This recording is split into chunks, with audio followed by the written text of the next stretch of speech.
The psychotic and very weak American president Donald Trump continues to spiral. He's making posts like this, photos of Napoleon with this line that Donald Trump keeps on quoting, "He who saves his country violates no law." Donald Trump keeps on posting that statement over and over again, which is attributed to Napoleon.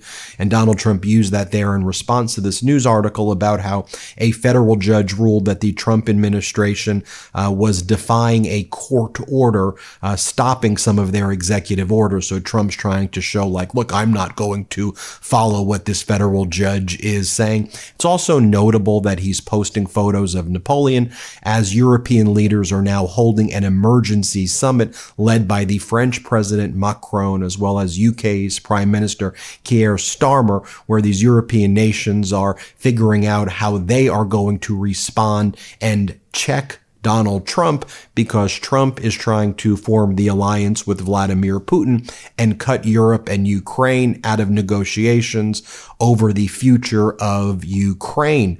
Let me show you what else Donald Trump is posting. He's also selling his book because, of course, Donald Trump is a massive grifter. More copies of my newest book, Save America, just arrived. This is a wonderful bestseller, and I hope you'll get your copy today.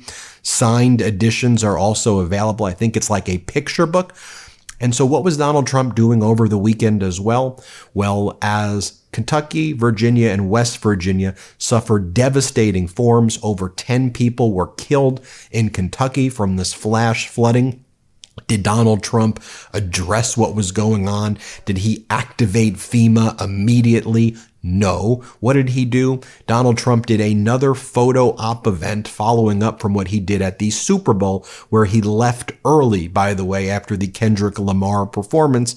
Donald Trump went to a NASCAR, the Daytona 500 event, and then he delayed it at first and then made it sooner and then delayed it again. And then he did a flyover with Air Force One. Then he had his motorcade drive around the track, which delayed the race. And then a storm came and hit the Daytona 500, delaying it, costing American taxpayers, what, tens of millions of dollars, or at least millions of dollars for these stupid photo ops that he's doing. And then Donald Trump was at the tarmac, and here's what he said about egg prices. Play this clip. Prices have reached an all-time high. What's your administration? Egg prices have reached an all-time high. It was a long, before I ever got here, it was at an all-time. This didn't, remember, I've been here for 3 weeks. And when you saw the inflation numbers, I've been here for 3 weeks. I have had nothing to do with inflation. This was caused by Biden. I had 4 years of virtually no inflation. So I'm just taking over. But I'll tell you what, this country has made more progress in the last 3 weeks than it's made in the last 4 years. And we're respected again as a country. Thank you very much. Thank you. Okay, let's be very clear. Egg prices were not at an all-time high before. They're at an all-time high now. But it's not only egg prices. All prices are going up now under Donald Trump. We got a really bad inflation report. Inflation is now going back up, and it looks like it's going to be skyrocketing because of Donald Trump's policies.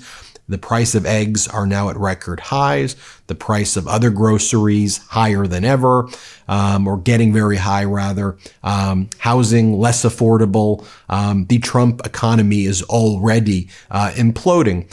Donald Trump was asked, hey, based on your tariffs and your actions, Europe is now banning food imports, or they're threatening to ban food imports from the U.S. Here's what Trump said.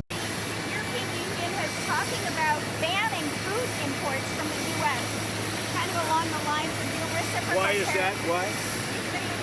Reciprocal tariffs. They don't like That's all right. I don't mind. Let them do it. Let them do it. They're just hurting themselves if they do that. I can't imagine it, but it doesn't matter. We're having reciprocal tariffs. Whatever they charge, we charge. Very simple. If a certain country like India, which is very high tariff, if they charge us X dollars, we charge them X dollars. It's all right. It's a fair thing to do. Even the media said it was fair. And it's going to be very good for the United States. And again, Donald Trump is an idiot. He's a dangerous idiot, and he's clearly in cognitive decline as well. I mean, you can see it for yourself. If you have a family member who suffers from dementia, that's at least what Trump looks like. I don't know one way or another, but he doesn't release his medical record, so it's unclear, but at least that's visually what it reminds me of. But Donald Trump seems to think that America doesn't need Canada or Mexico or Europe or any other country. He simply doesn't understand, or is such a malignant narcissist that he doesn't care about the way just international trade works and how different components come from different areas, and that this can have devastating impacts on Americans. Here, Donald Trump is asked again on the tarmac, well, you said that all hell was going to break loose if Hamas didn't return all of the hostages on Saturday by noon. But Hamas didn't return all of the hostages to Israel, so you were wrong. So what are you going to do about it? Here, play this clip. They're beginning phase 2 of the ceasefire deal between Israel and Hamas. What's going on there? Have you been briefed on the latest relating to that? Well, I told you I have been briefed. I told Bibi, you do whatever you want, because, my statement was they got to come back. Now, the reason I made that statement, because they said they weren't going to deliver, they were not going to deliver the people that they said they were going to deliver, that they agreed to deliver. And they did agree to do that, but they broke that agreement. When I made the statement, they delivered everybody plus an American. Now, the good news is they look like they're in pretty good shape, because the people from the week before didn't look like they were in good shape. They looked like Holocaust survivors, frankly. Horrible. Whatever happened to them was horrible. But that'll be up to Israel what the next step is, in consultation with me. And then you see, I mean, that's just utter weakness right there. Look, I'm glad that all hell didn't break loose, the same way I'm glad Donald Trump didn't annex Canada or hasn't attacked Panama or Colombia or Greenland or whatever the distractions are. But he uses the rhetoric of Putin, and then he doesn't follow it up with what Putin does. So then Donald Trump creates the pervasive hatred, the visceral and overwhelming hatred against the United States. And also then people look at him like he is totally weak. And all Donald Trump wants to do is go out there and be his little Kim Jong-un self, right? That's what he wants to do. So he goes to the Daytona 500 and the White House account, posts all of these photos, and there he is. Again, your taxpayer dollars at work right here, taking photo ops with Marjorie Taylor Greene, as again, over 10 people died, and that number's likely growing in Kentucky. I mean, it is bad, and Donald Trump wants to gut FEMA. He wants to abolish FEMA. I mean, this is some horrific, horrific stuff right here. Oh, then the Donald Trump team sends the following email. This was out yesterday as well. Not, hey, we're working hard to help Kentucky. No, there was no email like that went out. This was the email that went out. Mandatory poll. Response needed from Ben by tonight. Do you still support DOGE? Respond immediately. Well, that's what he's sending to his followers. I subscribe so you don't have to.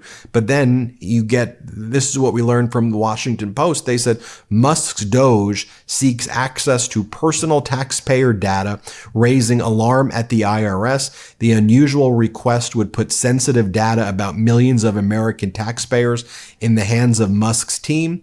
And it goes on to say how under pressure from the White House, the IRS is considering a memorandum of understanding that would give DOGE officials broad access to the tax agency systems, property, and data sets. Among them is the Integrated Data Retrieval System, or IDRS, which enables tax agency employees to access IRS accounts, including personal identification numbers and your banking information. It also lets them enter and adjust transaction data and automatically generate notices, collection documents, and other records. This is what they are doing at DOGE right now. So your social security information, your medical records, your social security information, your tax documents going to Elon Musk's DOGE, some unelected billionaire who has government contracts, who is clearly going to be self-interested like Donald Trump is in paying no taxes or the least amount of taxes possible. And they're taking over that list. and taking over that data? Are you? And by the way, while they're taking it over, they're also firing tens of thousands of tax collectors from the IRS and other IRS employees. So they're getting rid of the workers at the IRS, and then they're taking control over it. Why? Because they want to protect the oligarchs and the billionaires. And if they control the system, then they can just basically grant who can and who can't pay taxes. And then they're just going to go after all of their enemies. That's obviously what their plan most likely is. And just look at this Kim Jong-un crap from these MAGA Republicans. This MAGA Republican representative, Claudia Tenney, now, she's just unveiling a bill to designate Donald. This is what they're focused on in Congress, to designate Trump's birthday as a national holiday. That's what they are focused on right now. But folks, let's be real what's going on here. Prices are going up. The new budget that got released by Trump and the Republicans, a $4.5 trillion tax cut for the billionaires. According to Republican, this is Republican data, Republican fiscal hawks believe that the House budget plan could add $25 trillion in debt over the next decade. I think it's going to be more. Do you remember what I predicted several months back when people were saying, oh, under the Trump plan, he'll add conservatively $5 trillion in debt, at the worst, maybe 10 to 12, whereas former Vice President Kamala Harris was far less than his. Remember what I was saying? I said, remember I said at least 25 trillion Trump's going to add, and I predicted probably 50 to 75 trillion if our economy can even survive and not just totally blow up. And I said that because look what he did the first time around. He added $8 trillion in debt, and that's what caused the inflation. The same way, the spark that causes a fire. When you add $8 trillion in debt the way he did and mishandle COVID or not handle it at all, say like a miracle, it's all going to go away, and then have a reckless PPP program where you just printed money and had no accountability.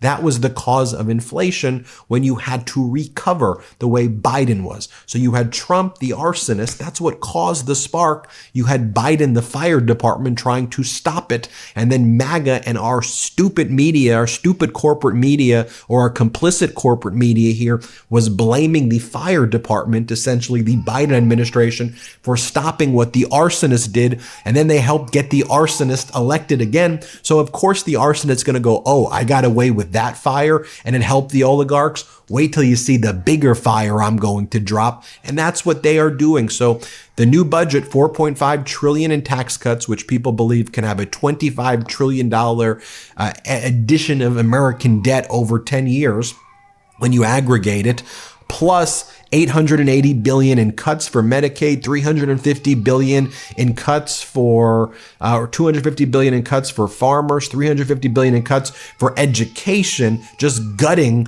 necessary services for people to live.